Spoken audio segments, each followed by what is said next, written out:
Bonjour, bonjour à toutes et à tous. Bienvenue pour ce deuxième webinaire de la Semaine européenne pour l'emploi des personnes handicapées. Cette semaine, donc du 18 au 24 novembre, se déroule la 28e édition de cette SEPH qui est organisée par l'ADAPT, l'AGFIP et le FIP qui sont présents aujourd'hui avec moi. Cet événement a pour objectif d'interpeller, de sensibiliser les employeurs, les pouvoirs publics, mais également le grand public sur la question de l'emploi des personnes en situation de handicap. Cette année, la SEPH a pour thématique handicap et parcours professionnel, comment assurer une vraie égalité des chances. Et au-delà des événements que nous menons un peu partout sur le territoire, on a souhaité aussi apporter des réponses très concrètes à cette question-là. Donc la DAT, la GFIP et le FIP ont souhaité organiser une série de webinaires avec des experts de nos trois organisations et également des témoignages de personnes en situation de handicap, des employeurs, afin de partager ces solutions pratico-pratiques que l'on voit mettre en place un peu partout, qui permettent de faciliter l'accès à l'emploi, bien sûr, mais également l'évolution professionnelle des personnes en situation de handicap. Donc, ce deuxième webinaire a pour thème maintenir dans l'emploi, c'est bien, évoluer, c'est mieux. Et j'aurai le plaisir d'animer ce webinaire avec Denis Frémaux de la GFIP, à qui je laisse la parole. Je me présente, Denis Frémaux, adjoint à la direction de la communication de la GFIP. Donc avant de passer la parole à nos invités, je voulais juste revenir sur une étude que nous avons menée, donc à la fois conjointement la GFIP, le FIP et l'ADAPT. On a lancé cet été une grande étude avec l'IFOP, intitulée Égalité des chances en emploi, une réalité pour les personnes en situation de handicap. Donc on a interrogé plus de 1000 personnes du grand public, des salariés du privé et du public, 400 employeurs et surtout plus de 6000 personnes en situation de handicap, ou employés ou en recherche d'emploi. Et on leur a posé un certain nombre de questions sur leur parcours professionnel. Donc, c'était une étude qui avait été commanditée expressément pour la SEPH, voilà, qui donc, comme l'a dit Philippe tout à l'heure, a pour thématique les parcours professionnels. Et ce qui ressort de cette étude, bah, c'est qu'il y a un sentiment de discrimination des personnes en situation de handicap qui est plus fort que le reste de la population, notamment au niveau de l'emploi. Et on voit qu'il y a plusieurs freins qui sont rencontrés, et notamment, bah, tout d'abord, bah, c'est que 63% des personnes en situation de handicap ont dû changer de métier en raison de leur handicap. C'est quand même assez énorme, hein, c'est les 2 tiers. Et 3 personnes en situation de handicap sur 4 estiment que leur handicap a freiné leur évolution professionnelle. Donc là aussi, c'est quand même très largement majoritaire. Et ça se traduit un peu plus en détail par un sentiment d'être plutôt sous-payé. Ils sont 64% à nous déclarer qu'ils se sentent sous-payés, alors que c'est que 49%, on va dire de manière générale, dans la population salariée en France. Donc c'est quand même assez important. Et ils sont aussi seulement 28% à se dire à l'aise pour demander une augmentation. C'est 10 points de moins que le reste de la population. 27% seulement négocient leur salaire à l'embauche, alors que c'est à peu près le cas de 40% des personnes qui sont embauchées. Donc il y a bien des freins, ou alors parfois ils s'auto-limitent ou non, mais en tout cas il y a des freins à leur évolution professionnelle qui est plus marquée que pour l'ensemble des salariés français. Par contre, à l'inverse, ils ont les mêmes aspirations professionnelles que la moyenne des salariés. Ce sont des femmes et des hommes comme les autres. Ils ont même finalement légèrement plus le souhait de devenir manager, à peu près 41%, que la moyenne des Français, qui est à peu près à 39% à souhaiter devenir manager. Et finalement, pour ceux qui ne souhaitent pas devenir manager, les raisons sont les mêmes que pour les autres. La non-compatibilité avec le handicap n'intervient qu'en quatrième position. C'est pas ce qui est le plus important pour eux, mais c'est plutôt 48% pensent qu'ils n'ont pas la légitimité pour être manager, 44% préfèrent leur poste actuel ou 34% ne se sentent pas légitimes. Donc il y a aussi des freins qui sont posés. Et dernier point, avant de passer la parole à Valentine Henrard de l'APEC, c'est que finalement, seulement une personne en situation de handicap en emploi sur deux bah, le déclare, en parle à ses collègues. 38% seulement à son manager et 31% seulement à la direction des ressources humaines ou à son référent handicap. Donc on voit bien qu'il y a quand même aussi toute une problématique autour de se déclarer ou non sa situation de handicap lors d'une embauche ou lorsque l'on est en poste. Et c'est notamment ce point qui a été creusé par l'APEC dans une étude qu'elle a menée, qui est intitulée Révéler et faire reconnaître son handicap en entreprise. Donc je vais passer la parole à Valentine Enrard.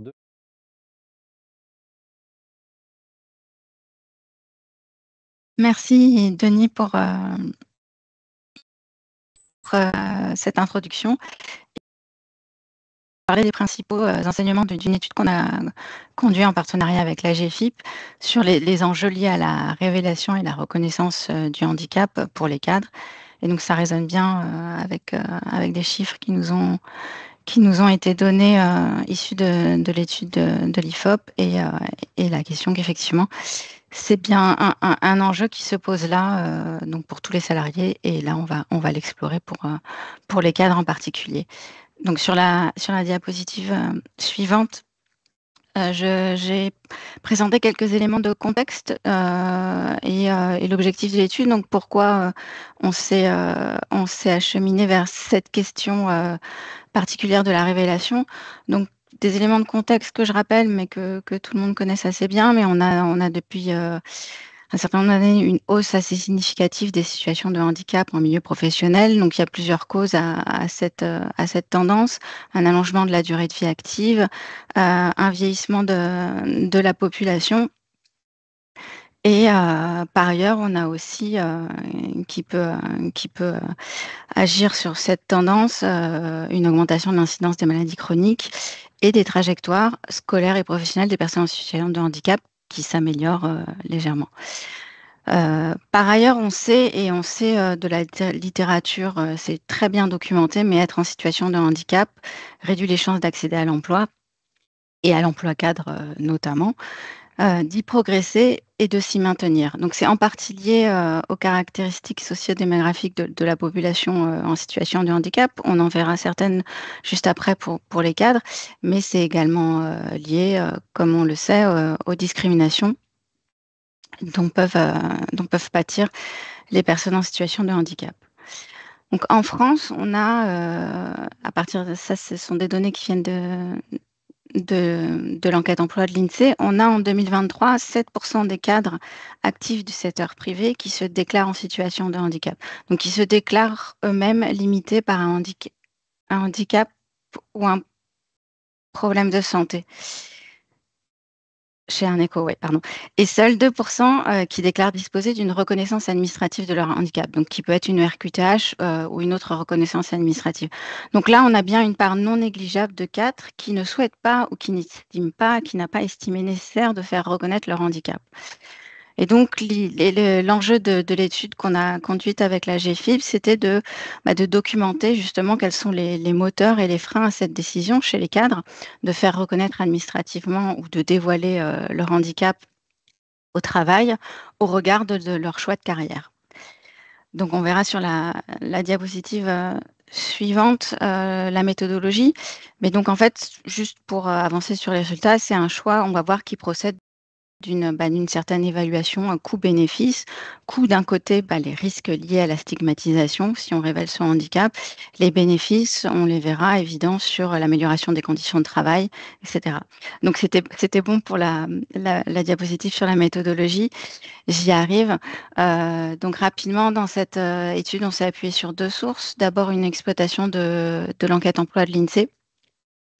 Et le gros de l'étude repose sur un terrain qualitatif qui a été mené par le CREDOC en mai-juin 2024, et on a interrogé 3 cibles, donc des cadres en emploi en situation de handicap qui disposent d'une reconnaissance administrative de leur handicap, des cadres en emploi en situation de handicap mais qui n'ont pas de reconnaissance administrative de leur handicap, et des responsables des ressources humaines qui sont chargés des questions liées au handicap, ou dans les entreprises de plus grosse taille, des référents handicap. Et on a fait un panachage des profils. Donc, une majorité quand même des cadres qu'on a interrogés sont en situation de handicap non visible et on a panaché selon le sexe, l'âge, le type de handicap, l'ancienneté de la survenue du handicap, le fait d'être manager ou pas manager, la taille de l'entreprise et son secteur. Voilà, et on a mené quelques entretiens complémentaires avec des personnes en situation de handicap sur cette thématique, avec des professionnels de l'accompagnement ou des personnes qui travaillent sur le sujet. Quelques données dans la diapositive suivante mais je passe très rapidement parce que je viendrai au résultat. Sur le profil des cadres en situation de handicap, donc ce qu'on voit, c'est que, comme pour l'ensemble des actifs, hein, les cadres en situation de handicap sont en moyenne plus âgés que l'ensemble des cadres. Ils sont en moyenne plus fréquemment des femmes que l'ensemble des cadres. Sur la diapositive suivante, on voit qu'ils sont aussi en moyenne, ils ont un niveau de diplôme moins élevé que l'ensemble des cadres. Et pour les cadres en situation de handicap qui sont en emploi, ils sont en moyenne plus fréquemment, ils travaillent plus fréquemment en temps partiel que l'ensemble des cadres. Et j'en viens maintenant à la diapositive suivante, donc au résultat vraiment des entretiens qualitatifs qu'on a menés sur les différentes cibles. Et donc cette démarche de reconnaissance et de révélation de sa situation de handicap, on voit que c'est un processus qui est chargé émotionnellement. Sur la diapositive suivante, donc on peut voir que donc c'est un processus donc, qui n'est pas linéaire et qui procède de plusieurs étapes. Donc d'abord, et en préalable, ce qui constitue un préalable à ce choix ou à cette décision de faire reconnaître ou de révéler son handicap, c'est de poser un diagnostic sur la maladie ou sur le handicap, c'est une étape qui peut parfois prendre un peu de temps parce qu'il peut y avoir des cas dont témoigner de situations où il y avait une certaine errance médicale. Et ensuite, ce qui constitue vraiment une étape clé, c'est l'acceptation de cette maladie ou de ce handicap, parce que dans la plupart des cas, il est survenu à l'âge adulte. Et c'est une acceptation qui, en particulier pour les cas dont le handicap est invisible, qui peut être un moment difficile et qui n'est pas une étape évidente à réaliser. Et donc des cadres qui peuvent avoir du mal à s'identifier au statut de travailleur handicapé. Notamment, souvent, dans leur témoignage, on a entendu qu'ils l'associaient le handicap au handicap physique, au handicap lourd, et que pour eux, même certains cas témoignaient du fait que le terme RQTH pouvait être assez anxiogène, et le terme handicap également.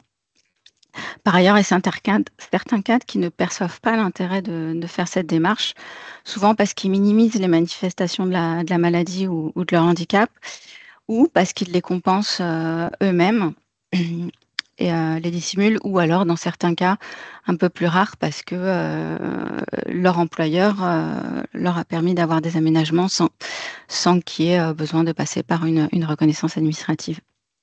Je vous lis le témoignage d'un cadre de 46 ans qui a un handicap non visible et qui n'a pas fait de reconnaissance, qui a un poste sans encadrement, et il nous dit: j'ai pas voulu faire de RQTH parce que pour l'instant, ce n'est pas invalidant, mais si j'avais eu des prises régulières d'insuline, peut-être que j'aurais demandé du temps pour aller à l'infirmerie, pour me reposer et prévenir s'il y avait un risque de coma diabétique, qu'on sache comment agir si je faisais une crise, pour pouvoir intervenir rapidement. Là, c'est pas le cas.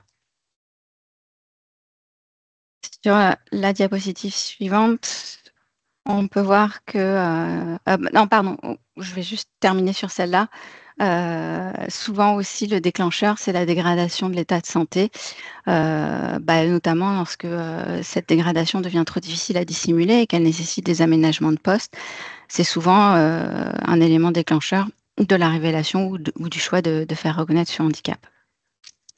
Donc sur la diapositive suivante, on peut voir que un levier important de cette démarche et de cette décision, c'est la perception des bénéfices en matière de conditions de travail et d'amélioration de la santé.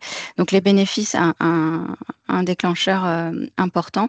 Donc les cadres ne perçoivent pas toujours, notamment parce qu'ils n'ont pas l'information nécessaire, les bénéfices d'une reconnaissance administrative de leur handicap, notamment les aménagements sur le plan organisationnel, plus souvent que sur le plan technique, hein, pour les postes cadres. Donc, par exemple, la modulation du temps de travail, les aménagements de la charge de travail, l'accès au télétravail ou d'autres droits comme, par exemple, la bonification du compte personnel de formation. Et par ailleurs, les cadres connaissent assez mal les démarches à effectuer, notamment les acteurs à mobiliser, les modalités de constitution du dossier. Plusieurs cadres que nous avons interrogés nous ont fait part de leur découragement devant l'ampleur et la complexité du dossier. Là, une femme sur un poste avec un encadrement qui a un handicap non visible mais qui n'a pas encore fait de RQTH nous dit: «J'ai un dossier que j'ai chez moi depuis presque 1 an, que je suis censée remplir, mais je ne l'ai jamais fait parce que quand on voit le dossier, on a l'impression que c'est un bouquin. Il y a plein de pages à lire, plein de choses à faire». Donc les bénéfices sont pourtant nombreux à la RQTH, notamment les aménagements des conditions de travail qui sont souvent réalisés en lien avec le service de santé. C'est un bénéfice clé, comme en témoigne cette femme de 28 ans qui a un handicap non visible, qui a fait une RQTH, qui est sur un poste sans encadrement. Elle nous dit: «J'étais dans un bureau, on était nombreux, on était 8 et du coup, le fait de pouvoir accéder à la RQTH me permet de faire la demande, d'avoir un bureau où j'étais un peu plus isolée, tant au niveau du bruit, de la circulation, du mouvement et de la lumière». Sur la diapositive suivante, on peut voir les bénéfices avérés de faire cette reconnaissance. Il y a aussi l'idée de pouvoir dissiper des malentendus. Donc révéler son handicap, que ce soit à son employeur, son manager, ses collègues, permet aussi souvent de justifier des absences, de dissiper des malentendus ou de lever des soupçons par rapport notamment à un manque d'investissement dans le travail. Ça permet, entre guillemets, de légitimer une éventuelle moindre performance au travail ou une éventuelle moindre participation au collectif de travail. Si on le révèle à ses collègues, ça permet également de limiter certaines incompréhensions, notamment lorsqu'on obtient des aménagements. Ça permet d'expliquer à ses collègues et d'éviter qu'on pense qu'on bénéficie d'un traitement de faveur. On a une femme qui a un handicap non visible et qui a une reconnaissance qui nous dit: «On en a marre de se justifier. Pourquoi on ne peut pas prendre l'escalier? J'avais l'impression que toutes mes actions étaient à justifier. Pourquoi je ne suis pas venue? Pourquoi ces horaires de travail? Pourquoi on ne te voit pas beaucoup? Je ne sais pas si ça change quelque chose, mais avec la RQTH, j'attendais plus de compréhension». Et une autre personne, 52 ans, un handicap invisible encore une fois et que cette personne a une reconnaissance de son handicap. Elle nous dit: «J'ai annoncé, aux collègues après le manager pour qu'ils comprennent pourquoi j'avais des journées de télétravail supplémentaires. C'est un peu anxiogène. Je voulais éviter les jalousies et les incompréhensions». Dans la diapositive suivante, on va parler, donc là on a vu un peu les bénéfices à cette reconnaissance. Et on va parler des freins, ce qui peut freiner les cadres dans le choix de faire reconnaître leur handicap. Donc c'est une démarche qui se heurte souvent à une crainte d'être stigmatisée et qui peut être exacerbée par les fondements de l'identité cadre. Donc la crainte d'être stigmatisé et pénalisé dans sa carrière. En effet, de nombreux cadres nous ont dit dissimuler leur handicap, parfois durant des mois, voire des années, par crainte de voir leur situation professionnelle et leurs relations de travail, donc avec les supérieurs hiérarchiques, avec leur employeur, se détériorer, ou par crainte d'être freinés dans leur carrière, d'être discriminés par rapport à des éventuelles évolutions professionnelles, s'ils révèlent leur situation de handicap. Donc en arrière-plan de ces comportements, il y a une crainte évidente de la stigmatisation, d'être confronté aux préjugés concernant le handicap, d'être considéré comme moins performant, moins compétent, moins efficace. Et c'est des craintes qui sont souvent légitimes puisqu'on constate année après année qu'une majorité des réclamations qui sont adressées aux défenseurs d'en droit sont quand même fondées sur le critère du handicap ou des troubles de santé invalidants. Et comme l'a rappelé Denis en préambule, mais l'étude qui a été menée avec la GFIP montre bien une majorité près 3/4 des actifs, et c'est aussi une majorité pour les cadres, donc plus spécifiquement, qui estiment que la situation de handicap estime que c'est difficile quand on est en situation de handicap de progresser dans sa carrière. Donc là, on a un homme sans encadrement et qui n'a pas de reconnaissance de son handicap, qui nous dit: mon état de santé est satisfaisant pour l'instant, je n'ai pas de crise d'hypo, mon état ne justifie pas d'informer l'employeur et je n'ai pas l'obligation de les faire.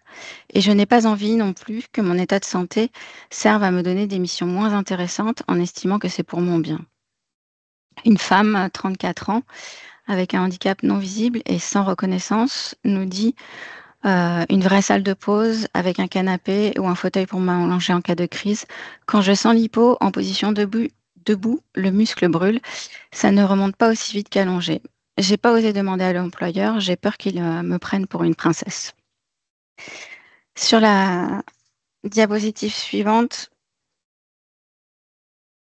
on peut voir que c'est une démarche aussi qui se heurte pour les cadres à la culture de la performance. Qui peut être associé à ce statut. Donc les cadres ont du mal à se projeter dans le statut de travailleur handicapé parce qu'ils associent souvent eux-mêmes le handicap ou la maladie à une moindre efficacité au travail, un état qui leur semble peu conciliable ou peu compatible avec les exigences supposées pour un poste de cadre. Ils ont peur d'être jugés moins performants. On a une femme ici sur un poste avec encadrement qui a un handicap non visible et qui n'a pas fait de reconnaissance, qui nous dit: quand je suis en hypoglycémie, ça me rend faible, j'ai le sentiment d'envoyer des mauvais signaux et d'être moins légitime, mais je n'ai jamais eu de réflexion, c'est mon ressenti personnel. Je ne suis pas très à l'aise avec ça, je gère bien mes missions, mais c'est dur pour moi, c'est dans ma tête. Mais quand on est manager, on doit montrer l'exemple, on doit montrer une certaine force. Donc des cadres qui jugent parfois aussi les aménagements organisationnels nécessaires avec leur maladie ou leur handicap, ils jugent que ces aménagements peuvent être incompatibles avec la vision qu'ils ont de la performance et de l'engagement professionnel qui est attendu de leur emploi ou de leur poste. D'autant plus s'ils sont managers, ils ont peur de perdre en légitimité, en autorité. Ici, on a une femme de 40 ans avec encadrement et un handicap non visible qui a une reconnaissance de son handicap, qui nous dit: je ne demande pas de télétravail parce que je trouve que c'est important d'être avec l'équipe sur place. Et quand on est en situation de handicap, ce que j'ai remarqué, c'est que souvent, on est un peu désociabilisé.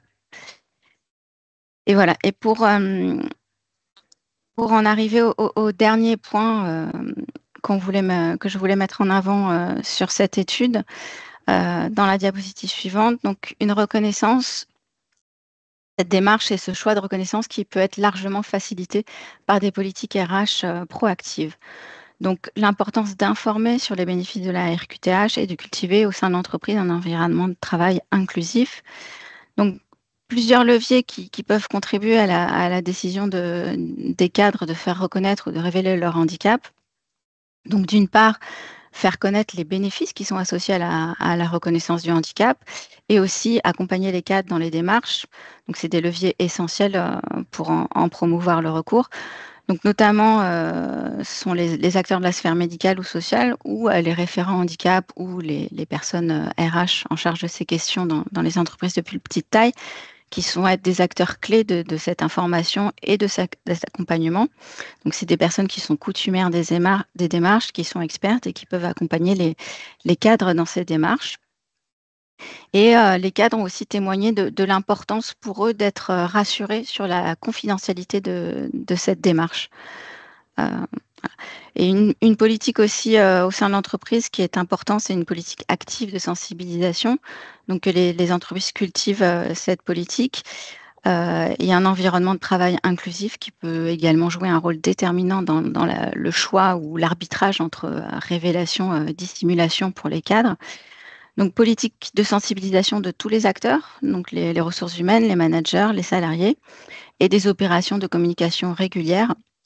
Par exemple, des témoignages de collègues en situation de handicap, des témoignages de collègues sur la procédure RQTH, enfin de reconnaissance administrative, des témoignages sur les aménagements qui ont pu être mis en place, sur les bénéfices ressentis de ces aménagements.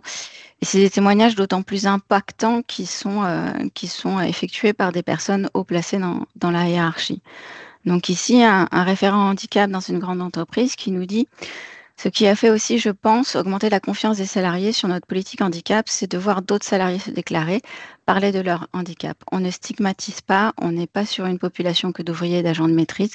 C'est même des cadres qui parlent aussi de leur handicap, et notamment une personne qui était chef de service sur un poste à haut niveau, qui a vraiment évoqué librement son handicap. Et ça, je pense que ça fait réagir en interne, plus toutes les actions qui sont concrètes, ça a donné une volonté en interne vraiment de déclarer son handicap. Voilà, je vais terminer sur ce point-là et je vous remercie pour votre attention. Vous pouvez retrouver l'étude sur le site de l'APEC ou sur le site de la GFIP.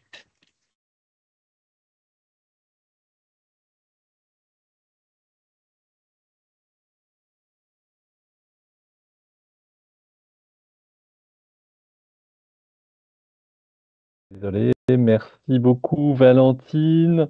Nous verrons si à la fin il y aura des questions complémentaires. Donc n'hésitez pas à poser vos questions dans les commentaires si vous en avez sur notamment cette étude. Nous allons passer maintenant à un autre sujet qui sont les plateformes de prêt de matériel. Et donc, pour nous en parler, nous allons avoir Samara Laïb du FIPHFP et Valérie Benoît de la GFIP. Et tout d'abord, Samara, dites-nous les plateformes de prêt de matériel, c'est quoi et à quoi ça sert? Bonjour à tous, donc je suis Samara Laïb, déléguée à la politique handicap nationale auprès de la directrice du FIPHFP. Donc en introduction, je souhaiterais rappeler le contexte dans lequel s'inscrit ce dispositif et son déploiement futur sur l'ensemble du territoire. Donc le développement des plateformes de prêt de matériel sur l'ensemble du territoire, c'est un enjeu qui a été identifié par les pouvoirs publics et les deux fonds, la GFIP et le FIPHFP.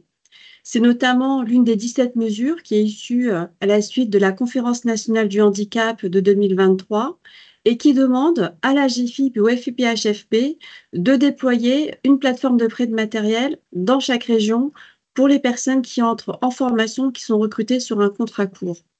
C'est aussi une action qui est valorisée dans le cadre de notre convention de coopération à GFIP-FIP et dans laquelle nous sommes attendus pour développer ces plateformes pour assurer une couverture du territoire national d'ici à la fin 2024. Donc ces plateformes de prêt, à quoi ça sert? Donc les plateformes d'essai et de prêt de matériel permettent à titre gracieux un accès à des moyens techniques de compensation pour les personnes en situation de handicap afin de favoriser l'entrée et le suivi d'un parcours de formation professionnelle dans les centres de formation de droit commun et de sécuriser l'entrée ou le maintien dans l'emploi auprès des employeurs du secteur privé et public. Donc la plupart des plateformes proposent des prêts de matériel qui répondent à des besoins de compensation en situation d'emploi et de formation. C'est un dispositif qui a plusieurs avantages, puisqu'il permet à la fois d'instaurer un mécanisme itératif grâce au test de l'aide technique avant tout achat. Cela offre la possibilité de procéder à d'éventuels ajustements pour donner la réponse la plus adaptée possible aux besoins de la personne en situation de handicap. Cela permet également de vérifier la pertinence de l'aide technique et d'apporter aux bénéficiaires une solution adaptée à un moindre coût, mais également de fournir une solution rapide et temporaire à une personne dont le besoin offre à l'employeur de procéder à l'achat de l'aide technique dans un délai suffisant. Ce service ne coûte rien au bénéficiaire final et je rappellerai que l'essai ou le prêt de matériel n'a pas vocation à répondre à un besoin pérenne. Donc, en résumé, ces plateformes de prêt de matériel permettent une adaptation rapide des situations, mais aussi le test du matériel pour éprouver son efficacité avant un achat définitif par l'employeur public ou privé. Merci Samara, c'est très clair. Et alors, Valérie, finalement, quels produits sont concernés? Est-ce que vous auriez des exemples à nous citer? Bonjour à tous. Donc, Valérie Benoît, chargée de mission au sein de la direction de la sécurisation des parcours à la GFIP. Donc, avant de rentrer dans le détail des matériels qui peuvent faire l'objet d'essais ou de prêts, rappeler que le matériel, il est prêté parce qu'il correspond à un moyen de compensation et de la personne et de son environnement. Donc, l'objet même de ces prêts matériels, c'est bien d'aller dans la compensation de la situation, alors qu'elle soit formation ou emploi, peu importe, mais au préalable de déterminer le type de matériel, il faut mener une évaluation qui se fait généralement par un ergothérapeute qui va aller sur place, déterminer quelle est la situation, quel est l'environnement de la personne et comment elle va employer ce matériel. Soit pour la formation, soit pour l'emploi, et vis-à-vis de la typologie du handicap de la personne, qu'est-ce qui peut au mieux compenser. On a une deuxième réflexion sur les types de matériel. C'est une base assez logique parce que on a pour le prêt matériel des démarches ponctuelles, limitées dans le temps. Donc le sens pratique veut que ce matériel, la plupart du temps, il faut qu'il soit transportable. Donc on est plutôt sur du petit matériel. Alors, petit matériel qui peut être très divers et aujourd'hui, dans l'offre de services des plateformes de prêt, on en a certaines qui ne couvrent pas tous les handicaps. Donc, ça va être lié à l'offre de services de certaines plateformes qui ont plutôt aujourd'hui la couverture des typologies de handicap visuel, moteur et auditif. C'est ce qu'on retrouve de façon plus fréquente. De ce fait, si la plateforme elle est plutôt sur du matériel visuel, on va retrouver soit des écrans, soit des loupes ou des luminaires. Pour le matériel auditif, on peut voir se prêter des boucles magnétiques, par exemple. Et on sait que la majorité aujourd'hui des prêts se fait plutôt dans des environnements bureautiques. Donc on retrouve beaucoup de souris ergonomiques, de claviers adaptés, de sièges ergonomiques également. Voilà. Donc c'est des matériels qui ont été accumulés au travers de plusieurs années d'existence pour certaines plateformes ou certaines qui ont démarré avec quelques matériels et qui progressivement améliorent leur parc par rapport aux besoins à couvrir. Donc, c'est aussi, comme l'a rappelé Samara, on est dans la gratuité du service pour le bénéficiaire, mais un investissement, on va dire, sur le matériel qui se fait de façon très progressive. Je voudrais juste rajouter concernant les produits prêtés ou les matériels prêtés ou les aides techniques, peu importe comment on les appelle, c'est un accès qui se fait à ce jour via certaines structures intermédiaires qu'on va appeler prescripteurs. Aujourd'hui, les personnes ne peuvent solliciter l'offre de services plateforme de prêt en direct. Merci Samara. Finalement, à qui ça s'adresse? Qui peut demander à bénéficier des éléments prêtés dans ces plateformes? Alors, comme l'objectif poursuivi de ces plateformes est de développer l'accès à la formation et à l'emploi des personnes en situation de handicap, elles s'adressent aux actifs en situation de handicap du secteur privé ou de la fonction publique, ainsi qu'aux personnes en formation. Donc, les personnes en situation de handicap qui sont détentrices d'un titre de reconnaissance du handicap ou en voie de l'être, inscrites dans une démarche d'insertion professionnelle ou de maintien dans l'emploi. Donc, ces plateformes s'adressent à tout handicap ou sont pour certaines spécialisées sur une déficience. Ok, merci. Et alors pour conclure sur le sujet, Valérie, vous l'avez évoqué tout à l'heure, enfin, tout n'est pas disponible partout. Alors comment ça se passe? Enfin, et finalement, est-ce qu'on est sûr de toujours trouver ce qu'on veut? Enfin, en gros, qu'est-ce qui est disponible quand, où, quand, pourquoi? Alors, effectivement, certaines plateformes ont 10 ans d'ancienneté et sont plutôt sur des couvertures régionales, hein. Donc, elles sont le fruit d'un partenariat et d'une expression de besoin des acteurs sur les régions. Donc, d'autres plateformes sont beaucoup plus récentes.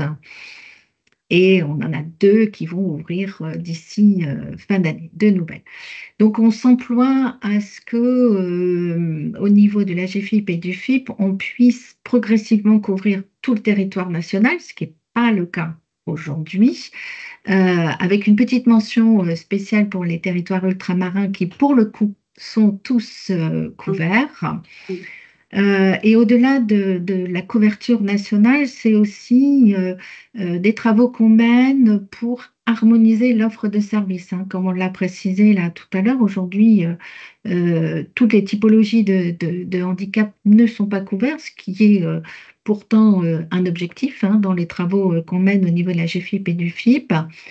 Donc à ce jour, 12 plateformes, hein, qui délivrent une offre de services différente, hein, faut se le dire, hein. Je pense qu'on a 12 plateformes et donc 12 offres de services.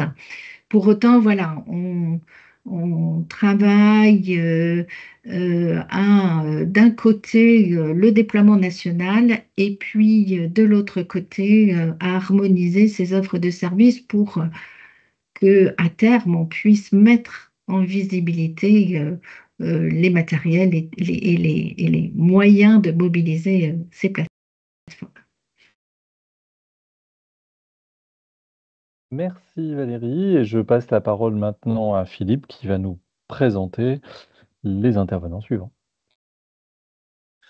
Merci Denis. On va parler maintenant, toujours sur notre thématique du jour, du maintien dans l'emploi, de dispositifs d'emploi accompagnés et particulièrement celui de Châtillon, de l'ADAPT de Châtillon. Et pour cela, on a 3 personnes qui ont bien voulu nous accompagner ce matin. Un employeur, une personne dite concernée, et puis un référent, donc une personne de l'ADAPT.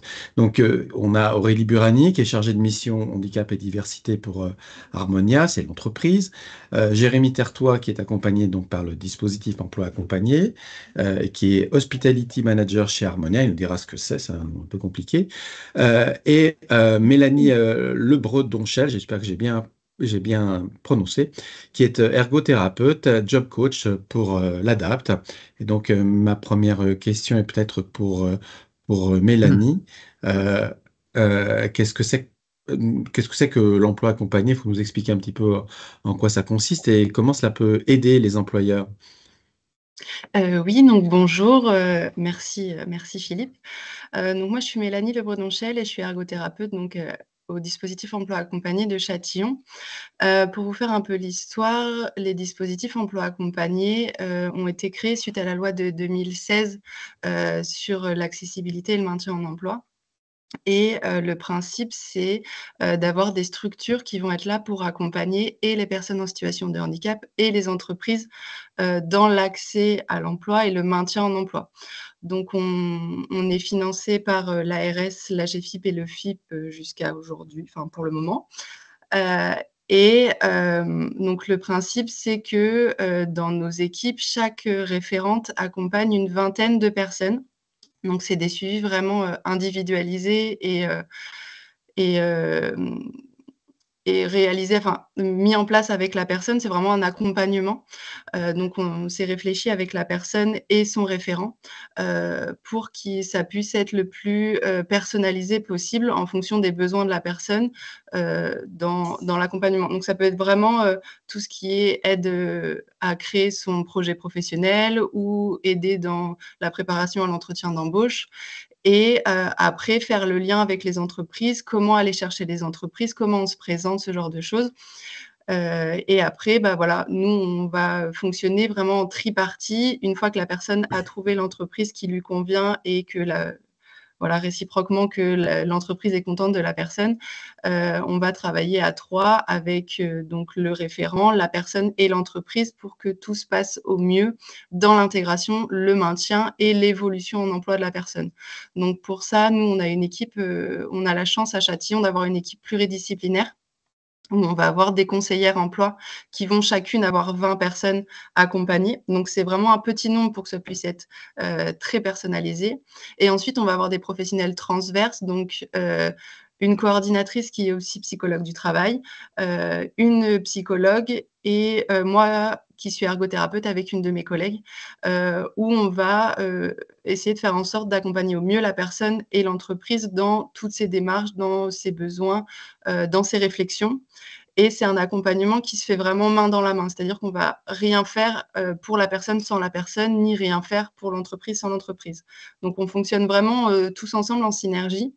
Et c'est ce qu'on fait d'ailleurs en ce moment avec Aurélie et Jérémy sur l'évolution professionnelle qui est en cours. Donc voilà, D'accord. le principe, c'est vraiment qu'on fonctionne tous ensemble pour que ça se passe au Et, mieux. et donc, je vous interromps. En fait, ce qu'on comprend dans ce que vous dites, c'est il y a recours à l'ADAPT d'expertise de tel ou tel type en fonction des besoins, soit de la personne, soit de l'entreprise, pour permettre au mieux l'intégration ou le maintien dans l'emploi de la personne et la bonne compréhension par l'entreprise de la situation de handicap. C'est ça. C'est ça, d'accord. Mmh. Très bien, on va revenir vers vous peut-être tout à l'heure. Pour Aurélie, s'il vous plaît, vous qui êtes donc en dites-nous d'abord qu'est-ce qu'elle fait votre entreprise? C'est toujours intéressant. Oui, bonjour à toutes et à tous. Donc, je suis Aurélie Burani, chargée de mission handicap et diversité depuis 2018 au sein du groupe Harmonia. Donc, Harmonia est un groupe qui propose de la prestation de services en entreprise sur différents corps d'activité. Vous avez à la fois l'accueil en entreprise, l'événementiel, les services généraux et également la propreté.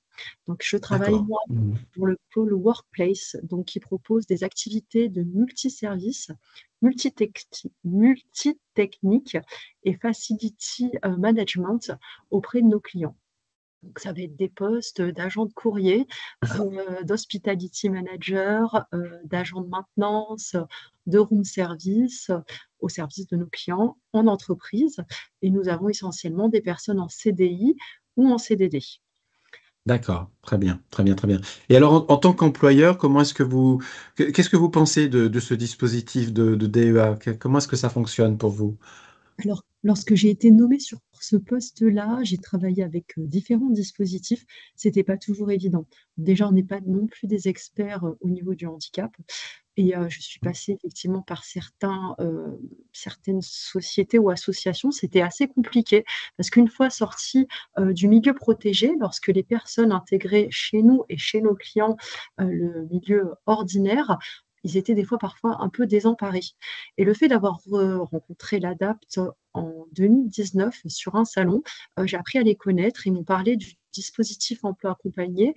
Et en tout cas, pour nous, notre entreprise, c'est une configuration qui est parfaite. Déjà, lorsqu'on a des besoins, on les explique, on les exprime, ils les cernent en termes de recrutement, ils nous proposent des candidats qui correspondent généralement en tout point de vue à nos attentes. Ils accompagnent aussi les salariés auprès des employeurs lors de l'entretien d'embauche, si le salarié le veut bien. Une fois que le salarié est sélectionné, ils proposent l'immersion sur site avec le client, une sensibilisation aussi auprès des clients et des équipes sur place, et un accompagnement du salarié tout au long de son parcours professionnel. Donc à la fois, s'il y a des besoins en ergonomie, il peut y avoir des études qui peuvent être faites. S'il y a des besoins psy, ils peuvent aussi intervenir, etc. Donc ils sont très réactifs et pour nous, c'est très rassurant. Et pour nos clients, ça l'est aussi de savoir que la personne est bien intégrée et accompagnée au sein de l'entreprise. D'accord. Donc, du coup, ce qu'on entend dans ce que vous dites, c'est que ce rôle un peu de tierce que peut jouer l'Adapt et le dispositif, bah, ça rassure un petit peu l'entreprise qui du coup est pas forcément en direct avec les questions sur lesquelles elle n'a pas forcément toutes les réponses. Et donc ça a cet avantage-là. Et j'imagine que ça permet aussi peut-être de recruter des profils qu'on n'aurait peut-être pas recrutés ou par rapport au recrutement, est-ce que ça donne une certaine ouverture sur des profils un peu différents? Ah, complètement. Une fois, j'ai eu un besoin en numérisation de dossiers du personnel avant un déménagement. J'avais fait appel à l'ADAPT en expliquant mon besoin. Il m'avait proposé un candidat. Effectivement, quand j'ai vu le candidat, je me suis dit, ça risque peut-être d'être compliqué. Et moi, je lui avais donné un petit peu mes directives, mais je voyais que ça prenait un petit peu de temps. Et j'ai fait appel à l'ADAPT. L'ADAPT est tout de suite intervenu et dans sa façon en fait d'expliquer les choses et en donnant en fait un outillage avec des codes couleurs, etc.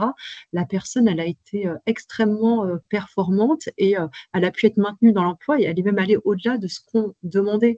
Mais ça, nous, en tant qu'employeur, on n'est pas expert, on n'est pas médecin. Mhm. On a besoin de s'appuyer en fait de structures, de professionnels pour nous aider, nous accompagner et pouvoir maintenir en emploi nos salariés. D'accord. Merci beaucoup, Aurélie. Jérémy, alors Jérémy, donc vous êtes chez l'employeur. Quel est votre parcours? Comment est-ce que vous êtes arrivé ici? Alors, bonjour à tous. Donc moi, je suis Jérémy. Donc effectivement, je suis Hospitality Manager chez Harmonia Hospitality depuis maintenant plus de 2 ans. Mhm. Donc mon parcours, pour faire assez bref, et j'ai eu un bac S en 2019 et Ouais. j'avais entamé des études en biologie. Suite à un événement dans ma vie personnelle, j'ai dû arrêter mes études pour essayer de trouver un emploi.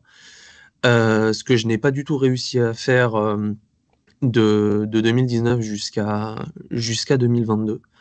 Euh, et c'est fin 2021 que j'ai été mis en contact avec l'ADAPT. Et au tout début de l'année 2022, il y a eu une très grande suite, il y a eu vraiment une succession de rendez-vous avec l'ADAPT quasiment toutes les semaines, avec ma référente, avec Mélanie, pour arriver vraiment à cerner mon profil, cerner qui je suis, pas seulement sur le point de vue professionnel, parce que je n'avais aucune expérience dans le milieu professionnel, mais vraiment arriver à cerner qui j'étais pour brosser vraiment un véritable profil à présenter à un employeur, pas seulement sur le papier avec le CV, mais au global. Et une fois que toute cette phase d'entretien et de brossage avait été fait, mon profil a été proposé donc par le biais de Mélanie à Aurélie pour un poste d'Hospitality Manager sur un site à Châtillon, donc sur le siège d'AXA Partners à Châtillon. Qu'est-ce que c'est un Euh, Hospitality Manager? Dites-nous quand même en deux alors, mots. en 2 mots, un Hospitality Manager, c'est un pilote de service, c'est-à-dire qu'on est sur un site, le client nous donne toutes les clés avec tous les prestataires qui interviennent sur le site, et grosso modo, il nous dit, voilà, ça, c'est toutes les personnes avec lesquelles on travaille, maintenant, c'est vous qui gérez avec eux, et vous nous faites des remontées d'informations. D'accord. Globalement, c'est ça. Mhm. Très bien. Donc, Et du coup, alors maintenant, vous avez un petit peu de... D'abord, est-ce que le job vous plaît? C'est important, ça. ah oui, Bon, oui, c'est oui, bien. c'est très C'est stimulant. très Oui, oui. stimulant, c'est chouette. Oui. Et au bout d'un peu d'ancienneté, là, vous avez quelques mois d'ancienneté, est-ce que vous avez l'impression que vous pouvez évoluer dans l'entreprise? Comment est-ce que ça se passe avec votre Oui. employeur? Alors, avec l'employeur, ça se passe très bien. Ouais. Donc, je suis resté sur le site de Châtillon pendant 1 an et demi, jusqu'en novembre de l'année dernière, où ils ont déménagé. Ils ont décidé de tout internaliser. Donc, du coup, ils ont arrêté le contrat. Et Aurélie a, en amont, cherché à pouvoir me repositionner quelque part à un poste avec plus de travail, parce que c'est ce que je demandais. Je voulais plus de Mhm. responsabilités, je voulais vraiment grandir. Et Aurélie, elle a trouvé quelqu'un, donc un directeur de contrat. Et j'ai été envoyé du coup sur un site à Boulogne-Billancourt, la Tour Horizon, où j'exerce le même métier, mais avec un périmètre qui est beaucoup plus grand, avec beaucoup plus de responsabilités. Et ça va, Donc j'ai vraiment vous en grandi. sortez avec plus de responsabilités? Ouais, C'est long, ça ouais, marche. ouais, c'est bon, Bon, ça c'est va. super, c'est super. Et Et oui, allez-y, oui, non, pardon. Non, allez-y. allez-y. Non, mais j'allais dire que du coup, si je, c'est, je me sens vraiment en confiance et en sécurité, parce que du coup, je sais que du côté de l'employeur, j'ai Aurélie, qui est toujours là pour répondre si j'ai la moindre question. Et de l'autre côté, pour l'assistant, je sais que j'ai toujours l'adapte qui est là. Donc, si je rencontre la moindre difficulté due à mon handicap sur le site, je sais que j'ai toujours ces deux parties-là qui peuvent intervenir et qui travaillent ensemble pour faire en sorte que moi, sur le site, tout se passe bien. Voilà, donc le dispositif aussi vous rassure, un petit peu comme Aurélie sur l'aspect employeur. Donc vous vous sentez bien dans cette mouvance-là. C'est ça. Peut-être un mot à Mélanie pour conclure. Est-ce que vous avez le sentiment que est-ce que c'est un bon exemple, notre exemple là d'aujourd'hui entre Aurélie et Jérémy et l'entreprise de ce qu'on peut faire avec le DEA? Est-ce qu'il y a comment ça se passe? Il y a parfois plus de difficultés, c'est plus simple. Comment vous voyez les choses? Est-ce qu'il y a une évolution aussi? Alors, Jérémy, c'est un peu l'exemple presque parfait, on va dire, parce qu'il est rentré chez nous et assez vite, Jérémy a très vite partagé ce qu'il expliquait, comment il fonctionnait, ce genre de choses. Et on a de la chance de travailler avec Aurélie depuis 2018 ou 2019, je ne sais plus. Et donc, du coup, on se connaît bien aussi. Et il y a une proposition d'Aurélie où on s'est dit, c'est Jérémy. Quand elle nous a proposé l'offre d'emploi, on s'est dit, c'est Jérémy. Jérémy nous a dit, mais pas du tout. Et on lui a dit, si, c'est ça. Et donc, du coup, Jérémy s'est dit, pourquoi pas, on va se lancer. Il avait ce que vous expliquiez, vous n'aviez aucune expérience, et effectivement. Mais en fait, ce qu'on avait remarqué, c'était les valeurs qui matchaient et cette envie d'évolution, cette envie de travailler, ce genre de choses. Donc là, c'est un peu le cas parfait pour Jérémy.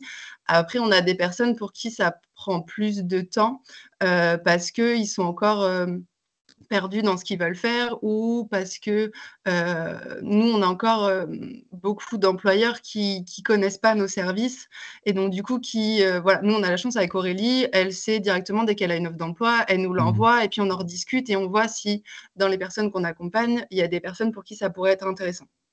Enfin, ça pourrait les intéresser. Après, comme on est encore petit pour le moment, même si on essaie de grossir et de se faire connaître, il y a beaucoup d'entreprises qui ne nous connaissent pas. Donc, c'est un peu à nous, avec les personnes, d'aller à la pêche aux entreprises, d'aller les appâter, leur expliquer comment on fonctionne. Et ce n'est pas toujours évident de faire intervenir un tiers dans ces moments-là. Alors, il y a des entreprises pour qui ça va rassurer, il y a des entreprises où ça va être plus... l'approche va prendre plus de temps. D'accord. Donc, on a des personnes qui vont avoir des formations peut-être un peu atypiques, ou des envies de métier qui sont en dehors du cadre, disons, classique, pour qui ça va être plus compliqué. Et puis, il y a des secteurs, comme tout le monde, qui sont bouchés. Enfin, voilà, à un moment, on ne peut pas créer de l'emploi où il n'y en a pas. Donc, il y a des profils il y a des personnes pour qui ça va être un peu plus long, et il y a des personnes pour qui ils ont besoin de prendre leur temps.